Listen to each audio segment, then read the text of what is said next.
अस्सलाम वालेकुम रहमतुल्लाह। सितंबर का महीना पाकिस्तान में बल्कि तारीख़ इस्लाम में बहुत ज़्यादा अहमियत रखता है। सितंबर का महीना, इसमें बहुत कुछ हुआ। एक तो बड़ी बात ये हुई कि 6 सितंबर 1974 को जमात अहमदिया के हक़ में असम्बली ने फ़ैसला दे दिया। हालांकि वो उल्टा समझते रहे कि 6 सितंबर को हमने जमात के ख़िलाफ़ फ़ैसला दिया है। ये तो हक़ में दिया है जमात अहमदिया के, क्योंकि रसूल करीम सल्लल्लाहु अलैहि वसल्लम ने जो पेशगोई की थी जन्नती फ़िरके की, वो 73 में से एक था। 72 एक तरफ होंगे और एक एक तरफ होगा। तो ये फ़ैसला कौमी असम्बली ने 6 सितंबर 1974 को किया। इसके बाद फिर 6 सितंबर को इंडिया के ख़िलाफ़ एक अहमदी जर्नैल ने कारनामा दिखाया और 7 सितंबर को फ़ज़ाई हमला हुआ। 11 सितंबर को क़ायद आज़म की तकरीर। तो 6 सितंबर को ही नबी पाक सल्लल्लाहु अलैहि वसल्लम के ख़िलाफ़ अबू जहल ने फ़ैसला किया था और उसकी काबीना ने। कौमें दिन तो मनाती हैं, लेकिन कुछ फ़खरिया कामयाबियाँ हासिल करें तो फिर मनाती हैं, गलतियों के दिन नहीं मनाते। ये दिन, कई ऐसे दिन जो रसूल करीम सल्लल्लाहु अलैहि वसल्लम के ज़माने से अर्श पर मनाए जाते हैं सच्चों के हक़ में। तो 6 सितंबर 622 को अबू जहल ने नबी करीम सल्लल्लाहु अलैहि वसल्लम के ख़िलाफ़ फ़ैसला दिया था दारुल नदवा में। तो इसी तरह 6 सितंबर 1965 की जंग में एक कादियानी जर्नैल, अहमदी जर्नैल लेफ्टिनेंट जनरल अख्तर हुसैन मलिक ने अपनी हुब्बुल वतनी, अपनी मजहबी वफादारी और अपने ओहदा से वफा में इस कदर मुखलस हुआ कि उस वक़्त ज़रूरत इस बात की थी कि अखनौर पर कब्ज़ा कर लिया जाता, और ये तकरीबन हो चुका था, जो अख्तर हुसैन मलिक जिसकी क़यादत कर रहे थे। जनरल अख्तर हुसैन मलिक ने अपनी आला जंगी महारत और फ़ौज की बेमिसाल कुर्बानी से ये कामयाबी हासिल कर ली थी, मगर सदर अयूब ने जनरल अख्तर हुसैन मलिक को वहाँ से यकदम हटा दिया और अगले चंद घंटों में जो होने वाला था उसे रोक दिया। मसला कश्मीर अक़वाम मुत्तहिदा के फ़ैसले के मुताबिक हो जाना था, मगर इंडिया के महकमा दिफा की दरख्वास्त पर अमेरिका की मदाखलत, जिनको पता था कि वफादार कौन है और बेवफा कौन है, बेवफा मज़हब व मिल्लत अयूब खान ने कादियानी अहमदी जर्नैल को हटाकर याह्या को वहाँ पर पीठ दिखाने के लिए भेज दिया।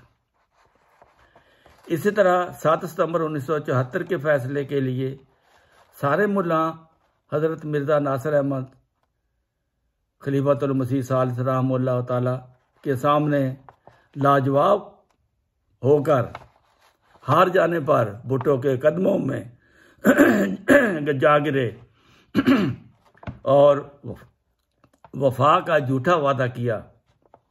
उस वक़्त के अबू जहल ने मुल्क के आइन और मुल्क के मज़हब के ख़िलाफ़ फ़ैसला सादर किया।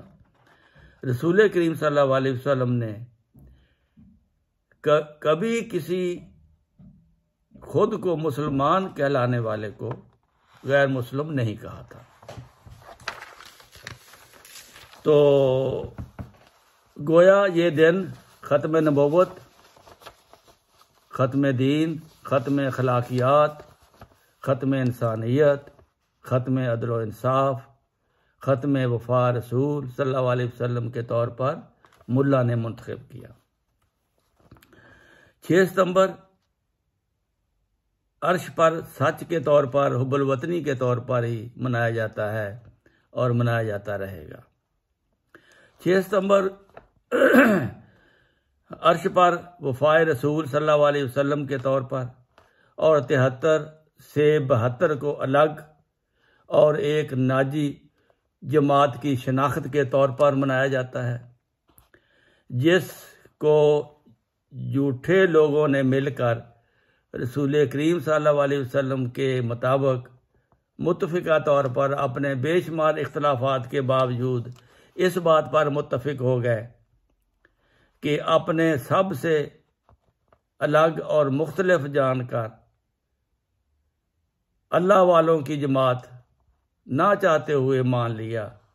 ये रसूल करीम सल्लल्लाहु अलैहि वसल्लम की पेशगोई और खुदा ताला की तकदीर थी। और क्या कभी 6 सितंबर के दिन पाकिस्तान के मुहाफ़िज़ कहलाने वाली ताकतों में से कभी किसी ने इस कदर वफा दिखाई? और क्या कभी 72 फ़िरक़ों से इकट्ठ के ज़बरदस्ती फैसले 74 की आईनी तब्दीली के बाद कभी ईमान की कोई झलक दिखाई? क्या मुल्क ईमानदार हो गया? क्या मदारस और मसाजिद गंदगी फैलाने से बाज आ गए? क्या इस्लामी शआर को तरक्की मिली? क्या गरीबों का हक अदा किया जाने लगा? क्या इस फैसले से इस्लाम बढ़ा या सिकुड़ता गया? उनका नाम निहाद दायरा इस्लाम छोटा होता गया। क्या अल्लाह ताला की तईद और नुसरत के साथ मुल्क इस्लाम का किला बन गया? क्या इंसानियत की कदर हुई? क्या दूसरे मज़ाहब को इस्लाम के हुस्न अखलाक की तबलीग हुई? क्या कुरान करीम पर अमल होने लगा? क्या इंसानियत का रोज़ खून होता है और कुरान करीम की खिलाफ वर्जियाँ होती हैं? क्या हकूक़ अदा होने लगे? क्या नेक फैसला से और अल्लाह ताला ने मुल्क को बरकत दी? क्या पाकिस्तान की दुनिया में इस्लाम के नाम से नेक नामी हुई या मज़ीद छीना झपटी हो गई? क्या ईमानदार और इंसाफ का दौर दौरा आ गया या 160वें नंबर पर गिर गए? क्या खुतबा हज्जतुल विदा की एक शिक पर भी अमल हुआ या सब शिकों की हुक्मदुली हुई बल्कि मुखालफत हुई? ये दिन अर्श पर मनाए जाते हैं और मनाए जाते रहेंगे। अल्लाह ताला साथ साथ बताता रहा है और बताता रहेगा कि वो किसके साथ है, किन को कुरान करीम फैलाने के लिए सारी दुनिया में चुन चुका है। वो हर मुल्क में उनकी ज़बान में अल्लाह ताला के कलाम को फैला चुके हैं। सारी दुनिया देख रही है कि किन को दुनिया में कलीसाओं के सामने आलीशान मसाजिद और अल्लाह ताला के घर बनाने की नसीब हो रहे हैं। कलीसाओं को मसाजिद में और मसाजिद में बदलने वाला नसीब दे दिया है। कलीसाओं को मसाजिद में बदला जा रहा है। दुनिया के पुरअमन तरीन लोगों का रुतबा दे दिया है। दुनिया के पुरअमन तरीन लोगों का जो रुतबा दिया है, किन लोगों को मोहब्बत बांटते हुए पूरी दुनिया के किनारों तक फैलाया है।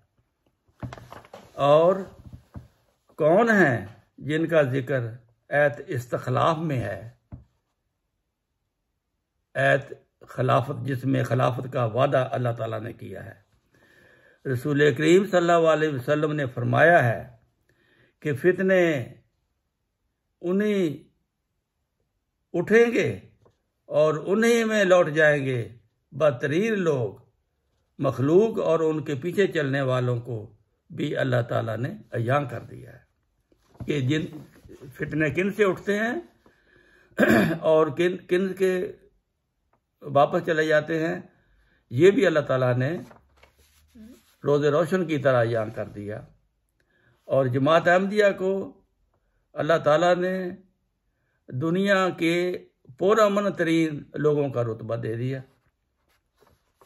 जमात अहमदिया की खिदमात, दिफाए पाकिस्तान और जमात अहमदिया। दिफाए पाकिस्तान के मुतल्लिक़ हज़रत इमाम जमात अहमदिया की रहनुमाई, वतन से मोहब्बत एक अहमदी के ईमान का हिस्सा है। इस मोहब्बत के अमली अजहार के लिए अहमदी हर मौका पर दिफाए पाकिस्तान में सफ़े अव्वल में रहे हैं और उनके कारनामे तारीख़ पाकिस्तान का सुनहरा बाब है। दिफाए पाकिस्तान के मुतल्लिक़ हज़रत इमाम जमात अहमदिया की रहनुमाई क़याम पाकिस्तान के फ़ौरन बाद 47-48 में जमात अहमदिया के दूसरे इमाम हज़रत मिर्ज़ा बशीरुद्दीन महमूद अहमद ने मुल्क व मिलत के मुस्तकबिल के सिलसिला में जो रहनुमाई फरमाई, इसमें आपने दिफाए पाकिस्तान को भी मौजू बनाया और पाकिस्तान की फ़ौज, फ़ज़ाई ताकत और बहरी ताकत को फौरी बढ़ाना ज़रूरी समझा और अंग्रेज़ अफसरों की जगह ये ज़रूरी है कि फ़ौज की रहनुमाई पाकिस्तानी जर्नैल करें। जो लोग सरहद के साथ साथ बसते हैं उन्हें फ़ौजी असला के इस्तेमाल की तरबियत दी जाए। अखबार ईस्टर्न टाइम्स 1 दिसंबर 1947। और हवाई जहाज़, बहरी जहाज़ हासिल करने के लिए फौरी इकदाम उठाए जाएं। ये इमाम जमात अहमदिया ने मशवरा याद दिए थे। अल फजल 11 जनवरी 1948 बहवाला तारीख़ अहमदियत, जिल्द नंबर 11, सफ़ा 424। फुरकान बटालियन। जमात अहमदिया ने मुल्क और पाकिस्तान के मुतालबा और ख्वाहिश पर जून 1948 में महाज़े कश्मीर पर एक रज़ाकार बटालियन भिजवाई थी। रज़ाकार अपने खर्च आप, अपनी मदद आपके तहत। ये फुरकान बटालियन 2 साल महाजराई में रही। उसकी कमान हज़रत मिर्ज़ा नासिर अहमद साहब के सुपुर्द थी, जो बाद में जमात के तीसरे खलीफा हुए। उसमें 3000 रज़ाकार मुजाहिदीन शामिल थे और उसकी जिम्मेदारी सादाबाद की हिफाजत थी। फुरकान बटालियन का काम ख़त्म होने पर पाकिस्तानी फ़ौज के कमांडर इन चीफ ने अपने पैगाम हवाला 17 जून 1950 में कहा, क्या कहा था?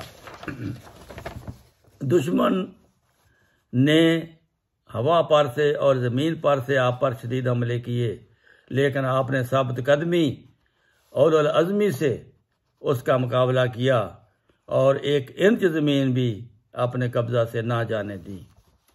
ये उस वक़्त के जर्नैल ने कहा था। जंग सितंबर 1965। छंब जौड़ियाँ महाज पर लेफ्टिनेंट जनरल अख्तर हुसैन मलक। कश्मीर में छंब का फतह का कारनामा अंजाम देने वाले एक अहमदी जनरल अख्तर हुसैन मलक थे। एक बड़ी फतह थी जिसके एतराफ़ में आपको सबसे पहले दूसरा बड़ा जंगी एजाज़ हलाल जुर्रत दिया गया। आपके इस अजीम कारनामे का जिक्र मशहूर दानश्वर शायर और अदीब अहमद नदीम कासमी ने यूं किया है कि लेफ्टिनेंट जनरल अख्तर हुसैन मलक कौम के एक ऐसे हीरो थे जिनका नाम पाकिस्तानी बच्चों को भी याद है। वो बहादुरी और इस्तकामत और उलुल अज़मी की एक मुजस्सम तस्वीर बनकर उभरे और अहले पाकिस्तान के जहनों पर छा गए। ये थी कुर्बानियाँ जमात की। आगे इंशाअल्लाह दूसरी किस्त में बाकी बताई जाएंगी। अस्सलामु अलैकुम वरहमतुल्लाहि वबरकातुहू।